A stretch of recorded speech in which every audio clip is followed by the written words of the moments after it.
Recently, I was in Tucson, Arizona, and I was actually there interviewing people who are involved in an amazing work that's happening there in Christian unity.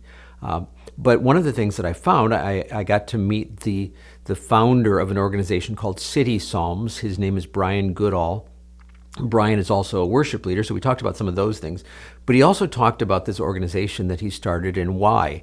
And this is not going to be a normal my worship leading coach kind of thing, because it's not really about you and your church this time so much as trying to give you a bigger picture. I'm going to have Brian talk about the things that are happening there, and I want you to try to imagine what could happen in your area. City Psalms started as an opportunity to be able to stir the church to pray for our city and to see Tucson as its mission field. And so what's a tool that could help us to be able to accomplish that? Well, songs are a great unifier, and it's a way that congregations can join in a song together to be able to provide a church with an opportunity for a song that helps them to see outside the walls of the church. I know that churches are always looking for ways to be able to engage their congregations with the city being the mission field. And so could we craft songs that help lead people in that way? What God is doing in our city, ways that we can pray for our city, so that when they're singing them in their congregations, their hearts and their minds are turned to the city that God has called us to serve, or whether they're in their car and they're listening to the music as they're driving through the city, that it would stir people's hearts to pray. And so that's where it started. I originally thought, I'm a songwriter. I thought I could craft these, but being a part of a unity movement and organizations that are a part of unity, it's like, okay, so how can we do that together rather than just me doing it myself? And it would be much better if it was with others.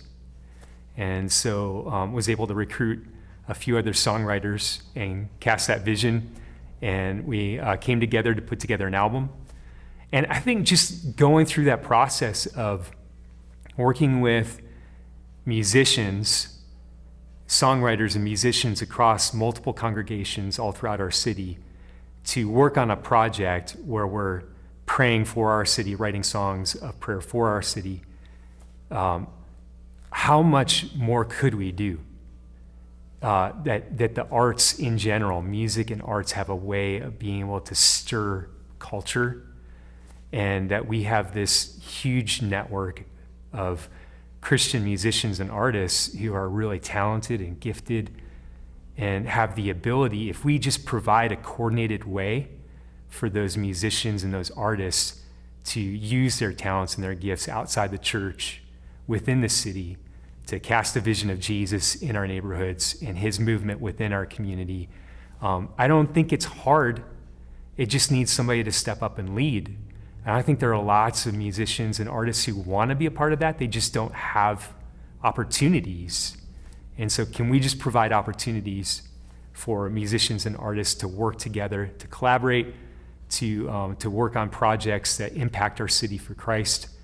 So that's the way it started, and that's where it's been developing. It became we launched into a full-time ministry in 2019, and so we're still kind of young.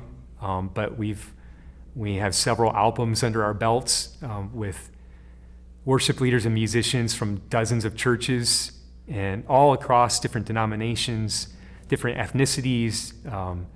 The last album we put together had 4 different generations working together on music, and different ethnicities, different congregations, and so that whole process in and of itself is a really powerful. The product is a great product, but the process is so powerful too. Think about the impact that something like that in your area could have.